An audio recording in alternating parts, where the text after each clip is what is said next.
I graduated from Harvard with a degree in religion and went back to Philadelphia, and I quickly figured out that I wasn't exactly cut out for the priesthood.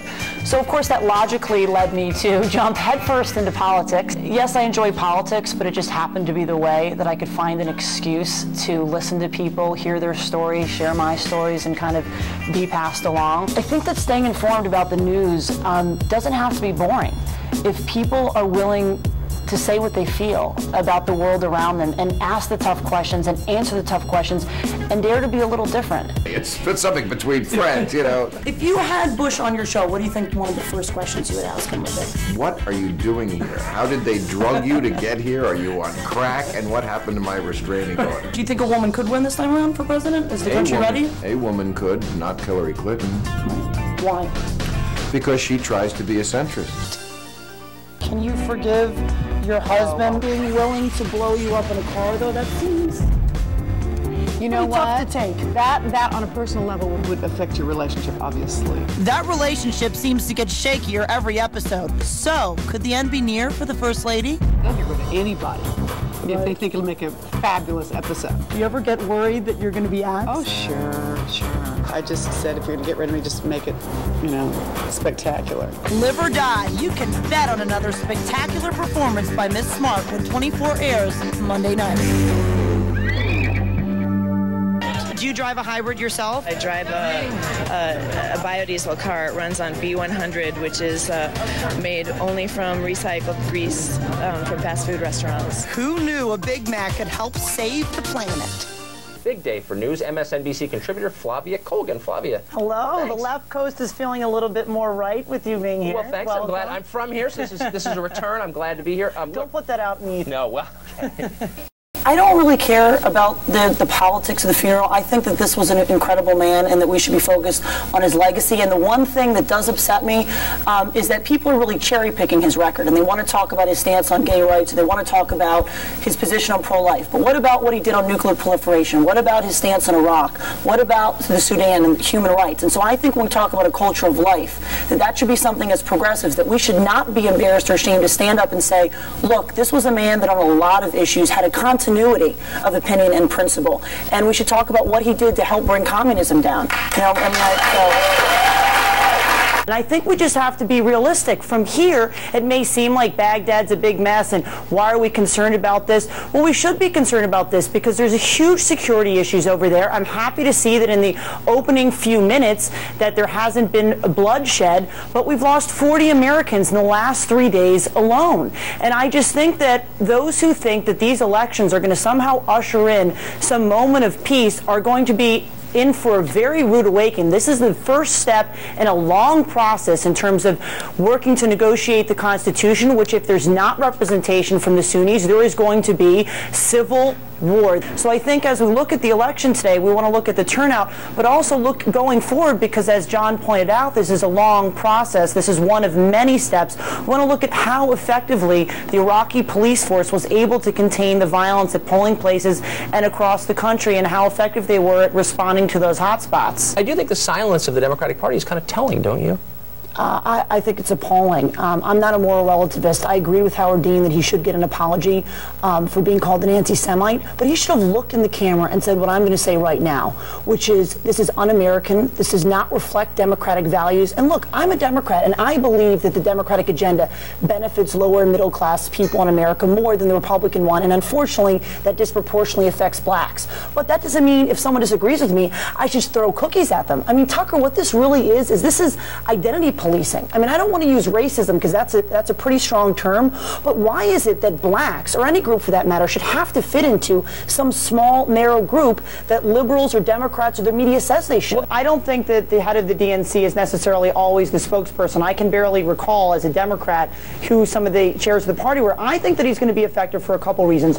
One, unlike most of the inside Beltway people, he really understands that grassroots organizations cannot be used like ATM machines. There has to be a vision and a message from Washington, D.C., but we have to do what the Republicans did after 1992, which is sort of model it almost after like a Tupperware party strategy where you're going into the grassroots and letting neighbors market to neighbors. It is my belief, you know, as a Pennsylvanian, I certainly follow Congressman Murtha's career very closely, and I did his statements. I believe that the way his position has been characterized both by the media and politicians has been an oversimplification. I think what he said was rather nuanced and sophisticated. We're talking about strategic redeployment, and I think that the Republican canard, and frankly canard on the part of a lot in the media, that having a timetable means cutting and running or leaving immediately is simply not true. Okay. I think it would be churlish, obviously, to not applaud the women like we saw at the State of the Union, who obviously showed courage, as well as our men and women in uniform over there. But I think that Pat brings up a lot of points. I'm always excited on the rare occasions I get to agree with him. I think that we have to look back. It always concerns me, Flavia. And it concerns me too, Pat, trust me. But we have to look back. I mean, we have to look back at the sobering experience of Mosul, of Fallujah, the times where we thought the Iraqi police were ready, and when it came to it, you know, a lot of them joined the insurgency or couldn't do it. Look, they went out and voted. They were able to keep the security problem under some control, but it was with a complete lockdown. You know, there was no traffic on the streets, and we have to look at the other issues still plaguing Iraq. They were counting the ballots by candlelight. When you were talking about Christmas trees, I want to tell you, just be glad you don't live in Beverly Hills, because just the other day, when I went to the 7th store of the day where they didn't have Christmas things, I was told, and I quote, by a clerk, "We don't sell Christian things because people find it offensive." And let me tell you what I find offensive. I don't mind them having Hanukkah things. I don't mind them having Kwanzaa. That's what makes this country great. But don't tell me that it's offensive to carry Christian things around a holiday that celebrates Jesus' birth. I think it's outrageous. I applaud you for getting on television. And just like you were against the Iraq War, it turns out you've been right twice in the last couple of years, which I think is fantastic. Well, I guess I somewhat disagree with the whole premise of this. I mean, just because you don't agree with Bush's policies doesn't mean you hate him, and it's not unpatriotic to criticize him. I would suggest that a lot of things that Bush and his administration has done is unpatriotic. Sending our troops in there, as Michael Moore points out in this movie, without the right equipment, with being undermanned, without a real plan for peace, I mean, that's just as unpatriotic. And as Christopher pointed out, I mean, it reminds me of Mondale's quote that you can't quote Reagan verbatim because then you'll be accused of mudslinging. And he points out a lot of the civilian deaths that are happening in Iraq that don't make their way over here, except for the wedding bomb story, even though there's been thousands of claims against the CPA over there. And he points to the amputees, the many injuries that have happened, the people who are coming back from Iraq. They may not be dead, but they're changed for life, either having lost a limb or the emotional damage that they've suffered. And look, if people don't like this movie, they don't have to go see it. But I don't want someone else telling me what movies I can see or not. You're a very sophisticated man. I know your wife takes you to the orchestra and symphony. Yeah, right. And when you get there early, all these fabulous musicians are all playing beautifully on their different instruments, but there's no conductor out there, and it sounds like garbage. And then the conductor gets up there with his baton, and suddenly it's music to your ears. No, there is no conductor here's where the in the metaphor Democratic falls down. Party. There's no baton in the Democratic Party, and they don't have a vision. And Bill Maher said it right when he said, George Bush may have a screwed up vision, but at least he has one. First of all, I'm the last person to argue that this is somehow reserved for the Republican Party. I mean, hypocrisy, corruption, all that stuff is a bipartisan trait. There's no question about that. But that's not what this is about. This isn't about a referendum on Iraq. This is about whether it's appropriate and whether we should allow government officials to lie to federal authorities, number one, and number two, whether people should be getting together to try to deceive the American public and putting out what is fake documents, the Niger documents that were so obviously fake. I serve as chief of staff for Lieutenant Governor in Pennsylvania, right? One of the things that does is oversee the Board of Pardons. You think I got that many calls from Mike Farrell, Alex Baldwin? No. I'll tell you who is on the forefront lobbying against that penalty.